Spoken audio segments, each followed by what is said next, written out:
Tinggi. Setelah Nabi Isa siapa ya? Setelah Nabi Isa siapa? Nggak tahu ya. Oke. Setelah Nabi Isa siapa? Setelah Nabi Isa siapa? Setelah Nabi Isa. Setelah Nabi Isa siapa? Setelah Nabi Isa Alif. Lupa ya. Setelah Nabi Isa siapa? Saya. Setelah Nabi Isa siapa? Setelah Nabi Isa. Setelah Nabi Isa siapa ya?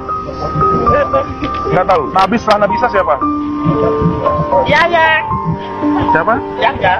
Yahya. Ya, sunat banget. Haleluya, haleluya. Assalamualaikum warahmatullahi. Salam Aki. Aku kabarkan Injil keselamatan.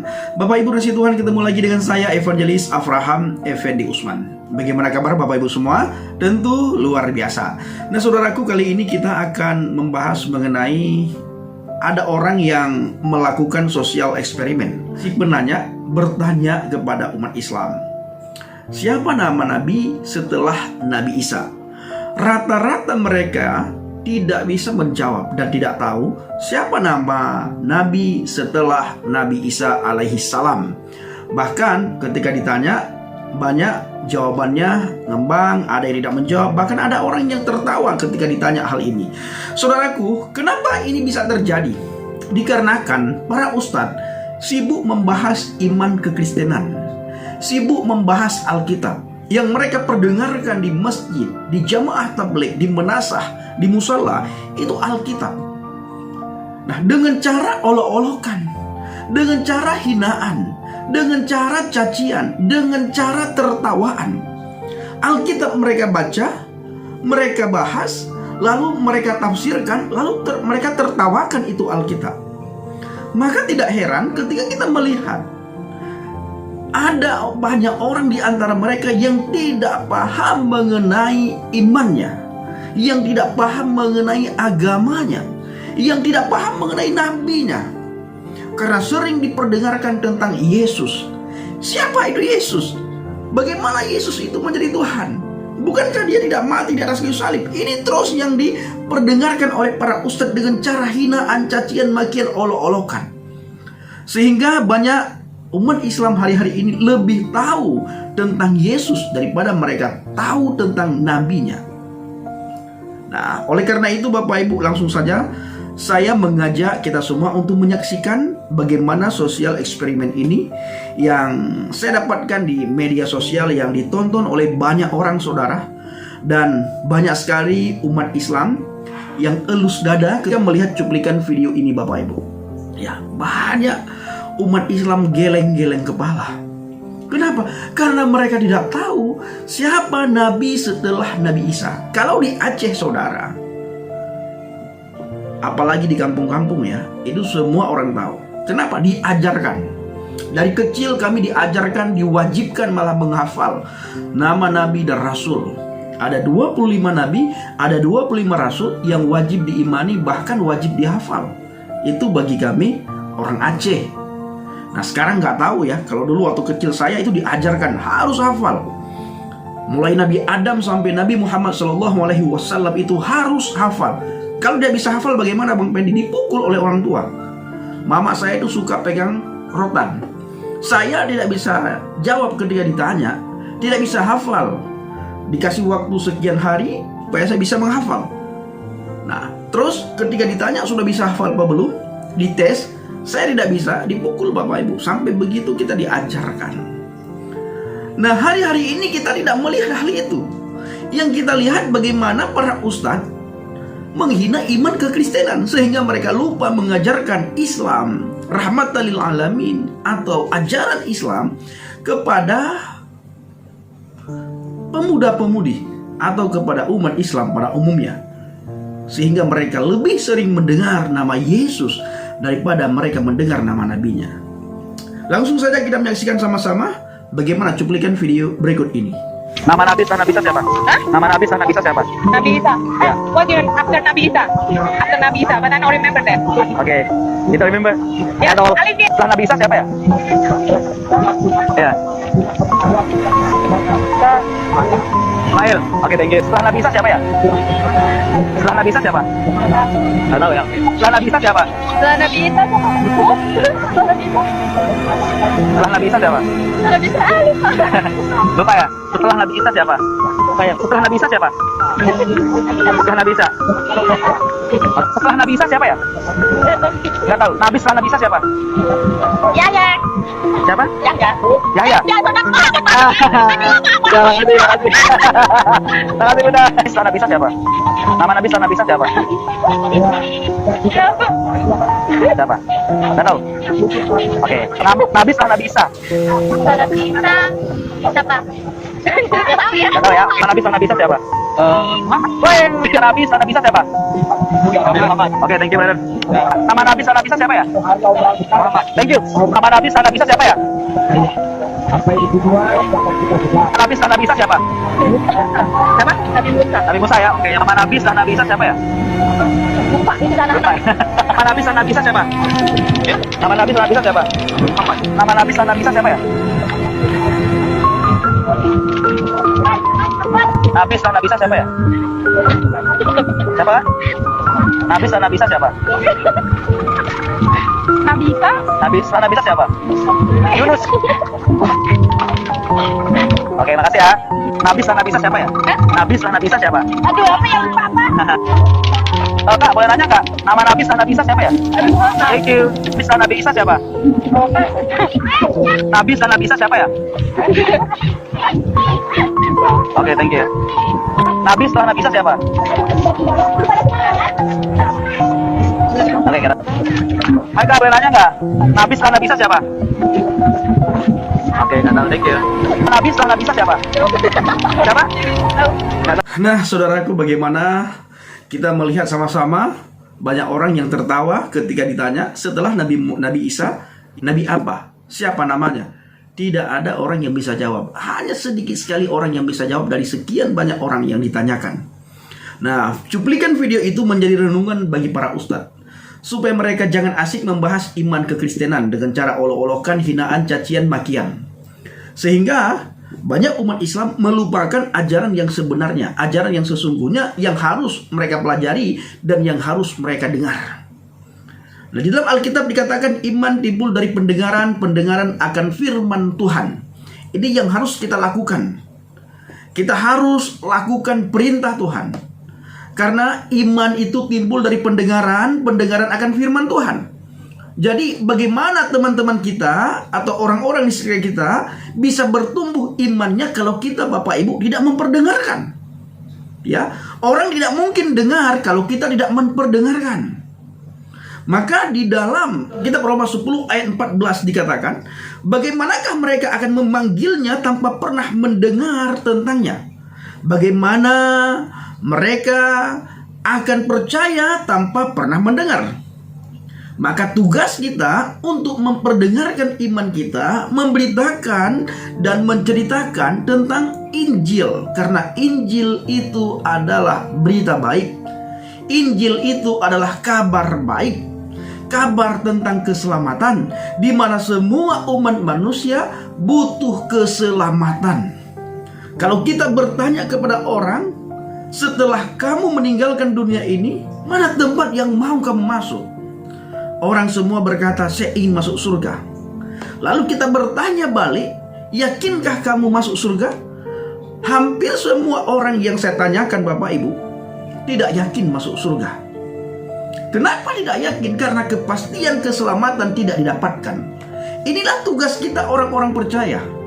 Tugas kita orang Kristen untuk pergi memberitakan Injil, pergi keluar ceritakan tentang Injil, pergi keluar beritakan tentang Injil kepada semua ciptaan, kepada semua makhluk. Dalam hal ini dikhususkan adalah manusia, bukan hewan, bukan binatang. Ya. Karena yang membutuhkan keselamatan yang sejati di akhirat nantinya bukan hewan, bukan binatang, tetapi adalah manusia. Maka di dalam kitab Markus 16 ayat 15 dikatakan, keluarlah kamu ke seluruh dunia, atau pergilah kamu ke seluruh dunia dan beritakanlah Injil kepada seluruh ciptaan. Ini menunjukkan bahwa berita Injil adalah perintah Tuhan yang harus kita ikuti. yang harus kita taati. Kenapa? Karena di sini ada kata perintah. Kita didorong untuk pergi memberitakan Injil, untuk pergi memberitakan kabar baik, untuk pergi memberitakan kabar sukacita, untuk pergi memberitakan satu hal menyangkut keselamatan akhirat. Karena hidup kita di dunia ini adalah hidup yang sangat singkat. Di akhirat nanti hidup terus-terusan.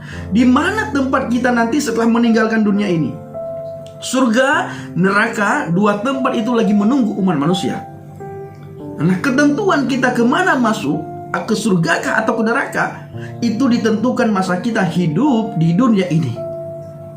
Tuhan memberikan hak bebas kepada kita, free will kepada kita, untuk kita memilih apakah kita pilih surga atau kita pilih neraka. Kalau kita pilih surga, maka kita harus berjalan sesuai dengan apa yang sudah Tuhan katakan di dalam firman-Nya. Yohanes 14 ayat yang ke-6. Akulah jalan kebenaran dan hidup, tidak ada seorang pun yang datang kepada Bapa kalau tidak melalui aku. Kita harus berjalan di jalan ini. Kita harus ikuti jalan ini. Karena jalan ini adalah jalan Tuhan katakan melalui firman-Nya, Bapak Ibu. Ya. Ini bukan sekedar tulisan dan bukan sekedar bacaan. Ini adalah firman Tuhan yang diberitakan kepada kita, dan kita harus taat, kita harus jalan, kita harus ikuti petunjuk ini, kita harus ikuti taati perintah Tuhan melalui firman-Nya di dalam Injil Yohanes 14 ayat yang ke-6. Akulah jalan kebenaran dan hidup, tidak ada seorang pun yang datang kepada Bapa kalau tidak melalui aku. Apabila kita tidak berjalan di jalan yang sudah Tuhan tunjukkan melalui firman-Nya, maka secara otomatis Bapak Ibu, kita berada di tempat yang kekal di neraka nantinya, di Gehenna. Tempat di mana orang-orang berdosa disiksa, tersiksa. Terus-terusan Bapak Ibu, di situ nanti banyak orang menangis, meratap, meraung-raung, minta ampun. Tetapi waktunya sudah tidak ada lagi, waktunya sudah terlambat untuk minta pengampunan. Waktunya sudah terlambat untuk meratap. Waktunya sudah terlambat untuk menangis.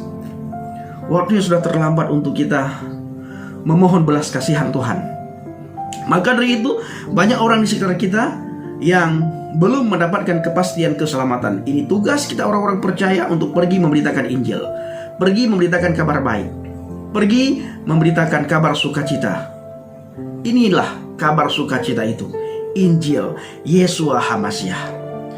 Nah, lalu di dalam kitab Roma 10 ayat 14 yang sudah saya bacakan tadi, kalau kita tidak pergi memberitakan, bagaimana cara mereka mendapatkan informasi? Kenapa mereka tidak dapatkan informasi? Karena informasi yang mereka dapatkan bahwa Injil itu sudah dipalsukan, bahwa Yesus Kristus, Yeshua HaMasiah itu bukan Elohim, bukan Tuhan. Nah, ini tugas kita. Kita pergi memberitakan kepada mereka, memberitahukan kepada mereka, supaya mereka bisa mendengar daripada sumbernya. Karena selama ini mereka mendengar dari sumber yang salah. Nah, Tuhan tempatkan kita di tengah-tengah umat yang mayoritas, supaya kita bisa menjadi terang, bisa menjadi garam, bisa pergi memberitakan Injil kepada mereka yang masih hidup dalam kegelapan, yang masih terikat dengan ikatan agama, yang masih hidup dan terikat dengan ikatan dosa. Kita datang untuk melepaskan itu semua. Kita beritakan Injil, kita ceritakan tentang who is the Jesus, man huwa Yeshua, supaya orang-orang di sekitar kita bisa menerima anugerah kepastian keselamatan. Ini tugas kita Bapak Ibu. Ya, tugas kita orang yang percaya kepada Yesus.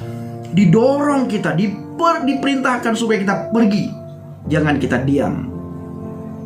Nah, bagaimana cara kita pergi? Sementara di sini kita tahu sendiri hukum penistaan itu sangat kental sekali. Nah, Yesus berkata kepada kita, kamu kuutus seperti domba di tengah-tengah serigala. Harus cerdik seperti ular, tulus seperti merpati. Kita harus bisa melihat bagaimana cara kita beritakan, bagaimana cara kita kabarkan, sehingga mereka mendengar, menerima, tanpa mereka mengaitkan atau menghubungkan dengan hukum penistaan. Kita harus cerdik dalam hal ini Bapak Ibu. Ingat, mereka harus mendengarkan keselamatan, dan mereka butuh keselamatan. Karena ketika kita bertanya, apakah Anda yakin selamat masuk surga ketika meninggalkan dunia ini?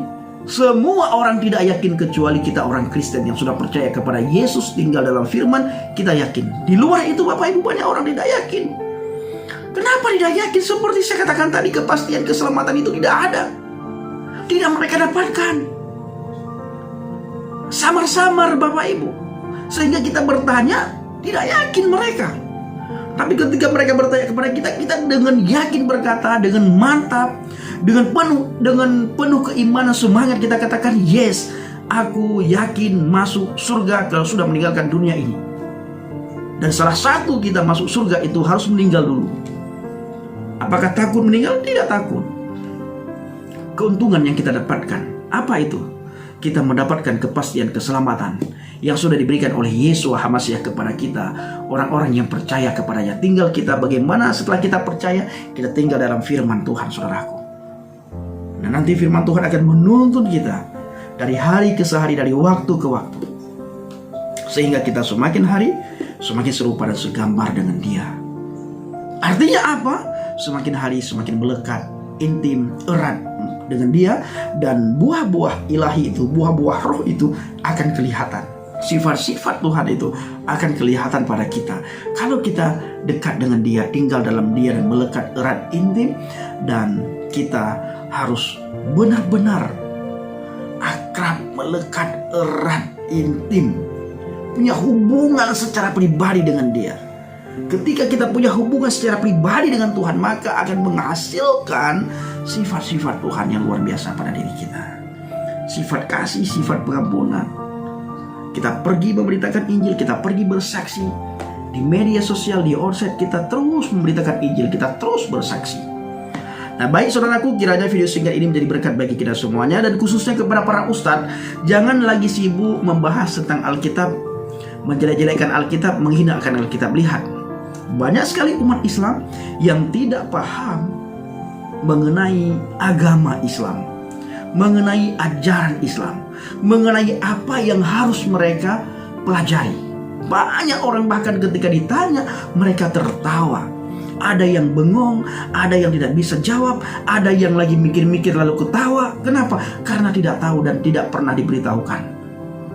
Banyak ustadz sibuk mengurus Alkitab, mengurus iman kekristenan, kofar kafir, sehingga orang-orang yang perlu dididik tidak mereka didik. Nah, shalom alaikum bishim HaMashiach, salam Aki. Aku kabarkan Injil keselamatan. Bapak Yahweh bishim Adonai Yeshua HaMashiach, Berwah Kodes memberkati kita semua. Haleluya, amin, salam Mortadin. Saya mengucapkan terima kasih kepada Bapak Ibu yang selalu mendukung penginjilan Habaget, baik melalui doa, dana, motivasi maupun support saudara. Terus dukung dalam doa dan bawa Habaget dalam doa syafaat saudara. Terima kasih Bapak Ibu, kita berdoa supaya banyak orang di sekitar kita hari-hari ini menerima Yeshua HaMashiach sebagai Tuhan dan Juru Selamat.